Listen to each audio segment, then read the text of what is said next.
तहज्जुद का वक्त कब शुरू होता है और कब तक रहता है? इशा के बाद जिस बंदे ने इशा की नमाज़ पढ़ ली उसका तहज्जुद का वक्त शुरू हो गया और ये तुलुए फजर तक रहता है।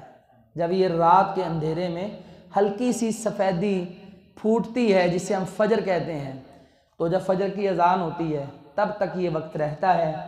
जैसे हम रमज़ानुल मुबारक में ये जो तरावी है, तहज्जुद की नमाज़ है, ये हम इशा के फ़ौरी बाद ही पढ़ लेते हैं। आम दिनों में भी अगर कोई इशा के फ़ौरी बाद तहज्जुद पढ़ना चाहे तो पढ़ सकता है। इशा की नमाज जब हो गई तो आपका तहज्जुद का वक्त शुरू हो गया और ये सहरी तक बाकी है। बाकी इसका जो अफजल वक्त है तहज्जुद का, तो वो रात गए तक, यानी जो आखिरी हिस्सा है फजर की नमाज से पहले का, वो है। क्योंकि उसकी एक ख़ासियत जो हदीस में आई कि रसूलुल्लाह सल्लल्लाहु अलैहि वसल्लम ने फरमाया, अल्लाह ताला आसमान दुनिया पे आता है और आकर के कहता है कोई सवाल करने वाला, शिफा मांगने वाला। तो ये एक ख़ासियत है।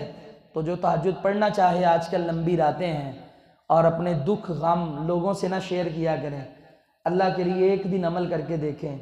5:25-27 पे अजान होती है, 55 या 6 बजे नमाज है, तो आप 5 बजे उठ जाएं, 4:45 बजे उठ जाएं, वज़ू करके 2 रकतें पढ़ लें तहज्जुद की और अल्लाह के आगे रो के देखें। अपने मसले उसके साथ शेयर करें। वो देने के लिए तैयार होता है लेकिन ये लेने के लिए बेदार नहीं होता।